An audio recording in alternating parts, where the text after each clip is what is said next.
Hello, everybody. It is Saturday, June 24th, 2017, and you're tuned in to another edition of the Missy Show. We're your premier source for fun and informative pet topics. I'm your host, Jay, and unfortunately, Dee was unable to join us today. She's recuperating from some dental work she had done, so she will be probably joining us in our next broadcast. Okay, first off, let me just apologize because my yard man is out in the backyard cutting grass. So if you are able to hear a very loud lawnmower in the background, that's what's going on. But I think right now he's kind of moved away from the window. So hopefully he's already gotten all the grass near my bedroom window. So, okay. Anyway, today's topic is rabies, protecting yourself and your family. But before we get off into that, I just want to let you guys know that we won't have a pet 4th of July safety episode next Saturday. Since that's going to be 4th of July weekend and, people may be celebrating, doing their own thing, having festivities and all that, I think I'm just going to post those safety tips in the blog form instead, so we were potentially talking about having a show on July 1st covering that. But we have done that show, I want to say, in the past, and we've also done a blog post, but I just like to put it out there every year because there may be some of you all who are new to our show and who are not familiar with some of the safety tips. So look for those either on my June 30th blog post, or you can catch them on the July 1st. I'll try to put them out the morning of July 1st. And that's on she'satortie.blogspot.com, and She's Authority is SHESATORTIE, she'satortie.blogspot.com. Okay, and also July 1st will mark the beginning of our Christmas in July celebration here at the Missy Show. Last year I committed and I did a blog post every day during the month of July. They didn't necessarily have to deal with just Christmas related stuff, but I just wanted to kind of like give some gifts to you guys by having a blog post every day. I don't think I'll be doing a blog post every single day in July this time. I mean, I'm open to that. We'll see how it goes. But what I'm going to do, one of the things I'll be doing is I'm going to cover every pet and animal holiday for the month of July. So you will be getting blog posts and certain entries on social media regarding whatever the animal or pet holiday is in July. So I'm going to cover all of those. It's not as many in July as, say, some of the months, but I mean, there are still quite a few to cover. And there may be some days, where I still just have my basic featured animal or pet trivia to fill in, where I'm not doing a holiday related post. So look forward to those starting on July 1st. And I don't think we'll be doing any pop-up episodes like we did last year, but I'll never say never, so we'll see. So there'll be some other surprises, but for right now, just know that I'm covering every pet and animal day for the whole month. The other thing, I was potentially thinking about coming back and doing a show every week again, like we used to do when we were on our other thing on Blog Talk Radio. I think what I'm leaning toward doing, no, actually what I'm going to do for the rest of the summer anyway, I'm going to just keep doing the episodes every other week. So what will happen after today's episode, since we're not going to do one on July 1st, we'll come back on July 8th. So we'll have one on the 8th, the 22nd, and then we'll have one August 5th and the 19th. Now the one in August, I may have to rearrange a little bit because I have to attend a graduation in August, and I'm not sure if it's the weekend of the 12th or it's the weekend of the 19th. So we'll just say tentatively for August, we have shows for the 5th and the 19th, but I might have to change that to like the 5th and the 12th or something. In September, I'm going to skip the 2nd because that'll be Labor Day weekend, and then we'll come back on September 9th and 23rd. And what I want to do is in October, that's when I'm going to jumpstart and go back to doing a show every week, at least for that month. That's when we begin our October Pet Spooktacular that we do every year. So I do have another potential vacation scheduled in October because that was the issue last October where we didn't get to do one every week because I went on a cruise. I don't know if that vacation is going to go off or not this upcoming year. If it does, I still want to do at least 4 episodes in October. So even if I'm unable to do them all on a Saturday, I will strategically, put them somewhere where we still get to have 4 of them. But just stay tuned, that's to be announced. But for October, we're due to have an episode every week. And from there, I'll decide whether I want to do the same thing in November and December. But once again, July, August, and September, just bi-weekly shows. And as far as those episode titles, that's gonna be announced. I actually do know what the one on July 8th will be, but that'll kind of connect with what we're talking about today, and I'll bring that up toward the end of this. Okay, rabies. Exactly what is rabies? And my tablet is acting up because there was another site that had a better definition than the one I'm going to give here. But I will be posting links to all the information after the show on our social media sites. But rabies is a virus. It's caused by a virus, and it can infect both people and animals. People usually get rabies when they're bitten by an animal that's sick with the disease. Okay, now here are the early symptoms of rabies in people. They can include fever, headache, and weakness.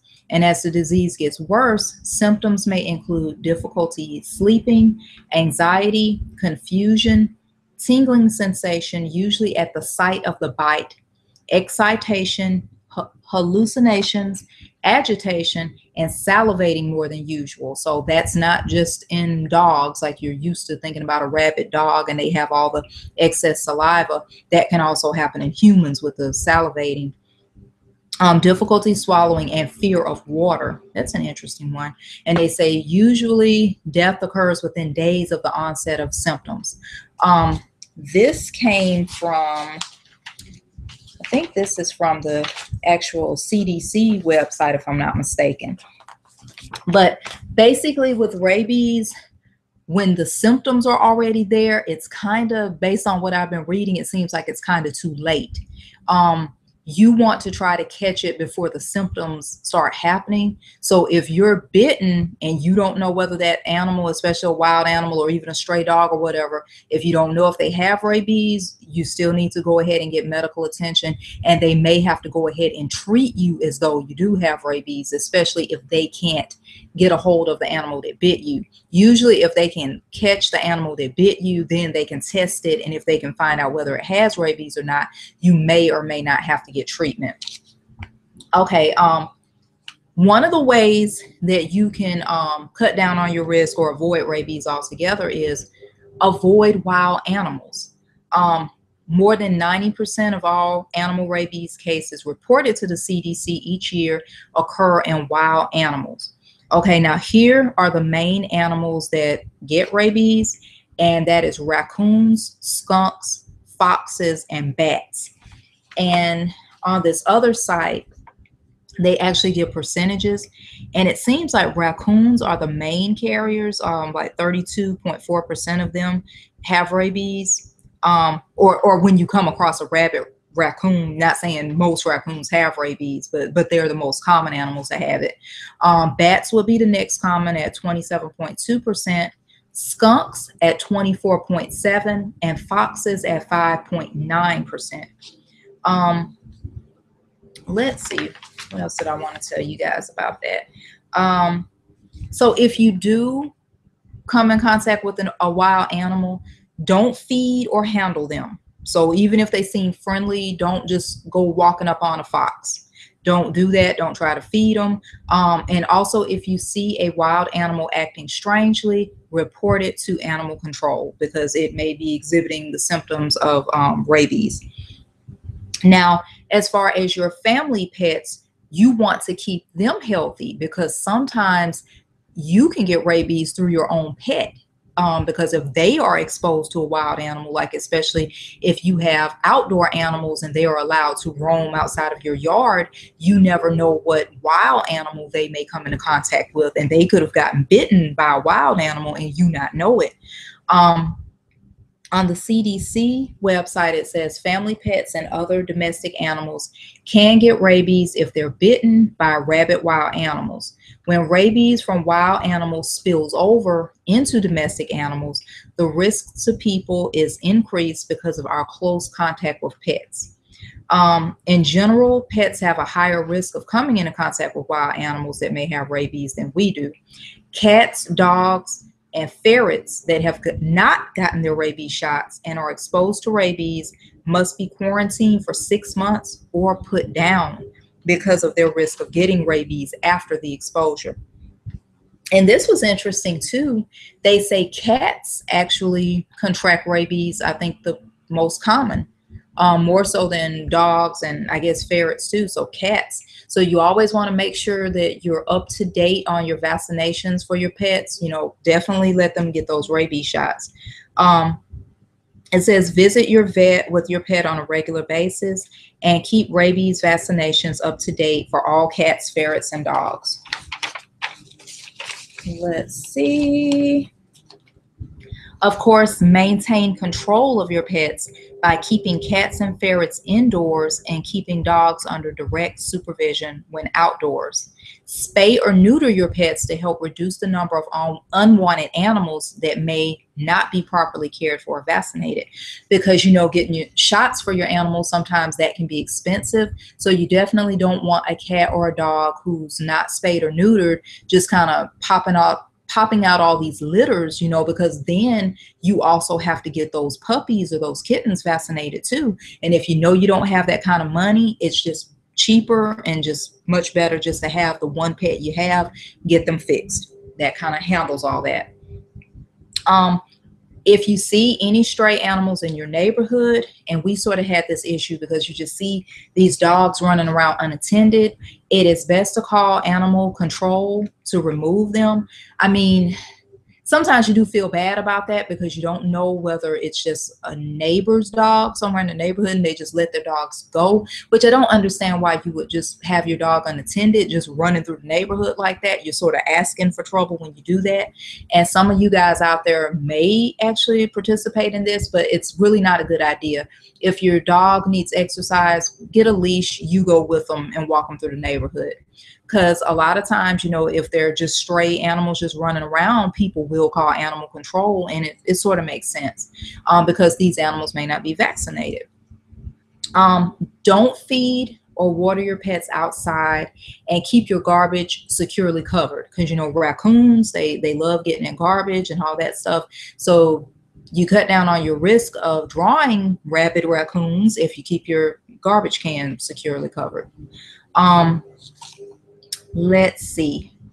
You need to take action if you're bitten. If you or a family member think you may have been exposed to rabies by being bitten, you need to immediately wash the wound well with soap and water and see a healthcare provider. Contact animal control if you're bitten by an animal to assist in capturing the animal for observation or rabies testing. Definitely for our listeners out there who are into hiking and camping, I'm not a big hiker, nor am I a big camper, but I know some of you may be. Let's see, few people will probably ever be exposed to rabies suspect animals or need to see a doctor due to a potential exposure, but teach children and others never to handle live or dead wild animals, as well as unfamiliar domestic animals. Tell them to report any unusual animal behavior to an adult right away. So that's good to, you know, kind of pass along to your kids.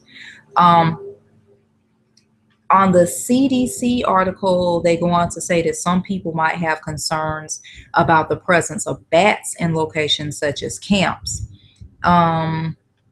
They say most bats are in a natural setting and are not rabid. And in many camp situations, the presence or sightings of bats is common and normal. But they say you can take precautions to help minimize your risk of kind of running into a rabid bat. They say when possible, prevent bats from entering campground living quarters and other occupied spaces. Animal care and wildlife conservation agencies can provide further information on bat proofing. And there's a link in here, and I can this will be on the CDC link that I'm going to post. And you can also put up screens or mosquito nettings, and that can be a useful barrier to kind of, you know, block out those pesky bats.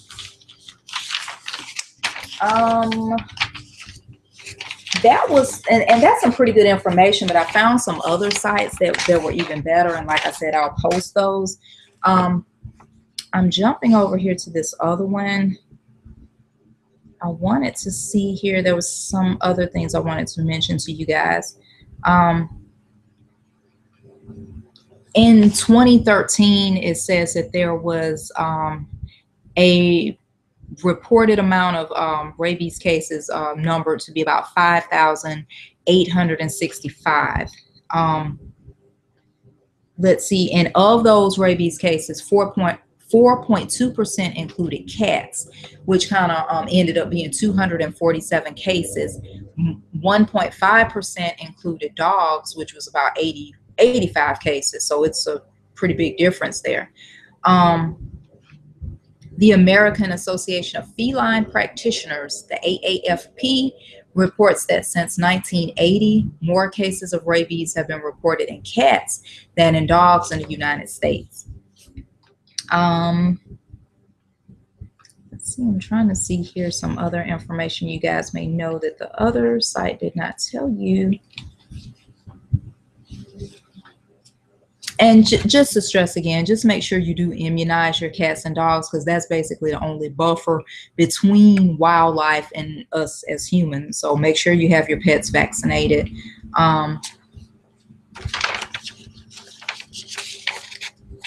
Let's see. They also talk about the different phases of rabies. The prodromal, Prodromal, prodromal rabies, that's the phase that usually lasts about 2 to 3 days in dogs. Apprehension, nervousness, anxiety, solitude, and a fever may be noted. Friendly animals may become shy or irritable and may snap, whereas aggressive animals may become affectionate and docile. Most animals will constantly lick the site of the bite. Now, in cats, the prodromal phase lasts only 1 to 2 days, and they usually develop more fever spikes and erratic behaviors than dogs. So not only do cats get rabies more often, the symptoms kind of go harder on them. The next phase is called furious rabies. So from the prodromal phase, animals may enter the furious stage. Cats are particularly prone to developing this phase. The furious stage of the disease in dogs usually lasts for 1 to 7 days, and animals become restless and irritable and are hyper-responsive to auditory and visual stimuli. As they become more restless, they begin to roam and become more irritable and vicious. This is interesting. When caged, dogs may actually bite and attack their enclosures. Pets progress to become more disoriented and then have seizures and eventually die. Now, this last phase, I think this is the most deadly. Of course, this is where they usually end up passing. Pets may develop the paralytic phase either after the prodromal or the furious stage. So some of them skip the furious stage. The paralytic phase usually develops within 2 to 4 days after the first signs are noted. Nerves affecting the head and throat are the first to be involved, and pets may begin to salivate as a result of their inability to swallow. Deep labored breathing and a dropped jaw may result as the diaphragm and face muscles become increasingly paralyzed. Pets may make a choking sound, and many owners think that there is something lodged in the dog's throat. The pet will become weaker and eventually go into respiratory failure and die. So basically, rabies is not a good thing. It's really bad. So that's why it's very important. Just get your pets vaccinated. Take them to the vet. Let them get their checkups. Let them get their shots. As me and Dee discussed in past episodes, if you're thinking about becoming a pet owner and your finances aren't quite there and you're not really sure that you can afford to take the pets to the doctor and get them all their shots that they need, you may want to hold off until you're in a better predicament. And hang on, guys, I don't know if I am now off the air. It appears as though,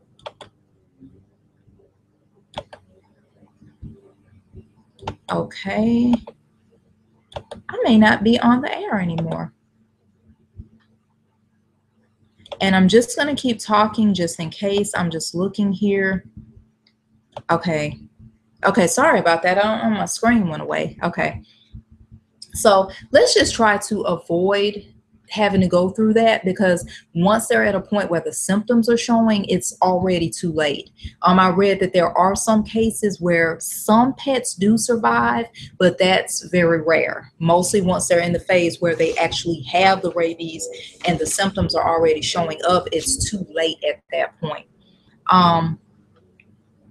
They say the rabies virus is relatively slow moving, and the average time of incubation from exposure to brain involvement is between 3 to 8 weeks in dogs, 2 to 6 weeks in cats, and 3 to 6 weeks in people.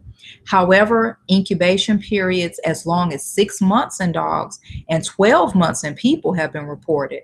After the virus reaches the brain, it then will move into the salivary glands, where it then can be spread through a bite. So that's kind of scary to think that in humans, you can actually be walking around for like a year and not even show any symptoms. And in some dogs, it may take up to 6 months before, that happens. But I guess that's not normally the case, but just be aware of that too. So if you have been bitten, the main thing, whether it's your pet that has been bitten or it's you that have been bitten by a wild dog or something, or a stray animal and you're not sure whether it has rabies, please get medical attention. Get medical attention for your pet, get medical attention for yourself. Because I think if they can just get you treatment before the symptoms kick in, I know at least with people, you can be saved. But once the symptoms are already there and it's reached your brain, I think most people don't survive that. Because here, it's on this site, which is petinsurance.com. They say there is no treatment for rabies in pets. So I guess once it's full blown, well, I don't know. So maybe even, I guess if they're bitten even before the symptoms show, I guess maybe there is no cure for them, because with humans, we can go and get certain shots and things like that. I guess long as it hasn't like reached our brain and we have full blown, if they can get it before the symptoms start up, we can be saved. But here it says there is no treatment for rabies in pets. While there have been a couple reported cases of dogs surviving a rabies infection, this is very rare. At this time, only humans can receive treatment for rabies, okay? So vaccinating your pet is the best way to prevent the infection. So in pets, all you can do is prevent it in the first place. But once, I guess, it's in their system, there is no treatment for them once it's already there.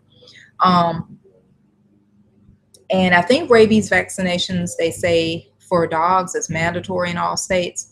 It's estimated that up to half of all dogs are not vaccinated, so that's not a good thing. And mandatory vaccination for cats varies from state to state, which is kind of interesting considering they're more susceptible to it, but not every state, I guess, has like laws in place that they must be, vaccinated.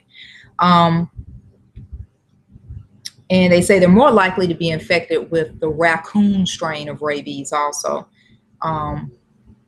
along the Atlantic coast, and with a skunk strain of rabies in the Midwest. Yeah, so cats are more susceptible to rabies, and they're more likely to be infected with the raccoon strain along the Atlantic coast, skunk strain along the Midwest. The standard vaccination protocol is to vaccinate dogs and cats at 4 months of age, and then again 1 year later. A 3 years rabies vaccination is recommended thereafter. Basically, prevention, that's the key with pets. That's where the key starts anyway. And of course, if you are exposed to a strange dog or something, just don't go up to animals you're not familiar with. And especially if you're in a situation around wild animals, don't try to, no matter how cute they are, they're still a wild animal. Don't walk up to them. Don't try to feed them. Don't try to pet them. Remember, even if they are friendly, you don't know whether they have rabies or not. So I won't beat a dead horse to death. I just wanted to give you guys some basic background information on rabies. I have some other good articles that you guys can take your time on and read at your own pace that I will post on my Google Plus account and also on Twitter and Facebook. So I want to thank you guys once again for tuning in to another edition of the Missy Show. Just remember, as far as the show, we will return on July 8th. Another thing that I did not mention, rabies is more prevalent in areas where there is something called puppy pregnancy syndrome. And I ran across this while I was doing my research, and I was like, oh my gosh, what the heck is that? And as I was reading it, it's just very, very fascinating. So I'm going to do a show on that on July 8th. I won't go into what puppy pregnancy syndrome is.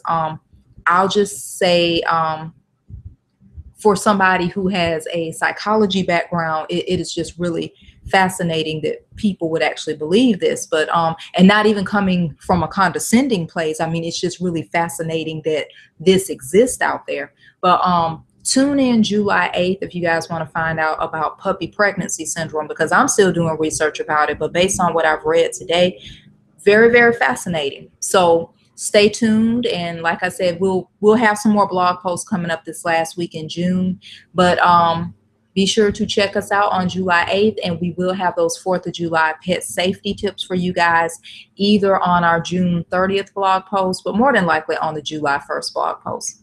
So thanks once again for tuning in to another edition of the Missy Show, and here's to wishing all you guys a wonderful and safe weekend. We'll see you next time. Bye-bye.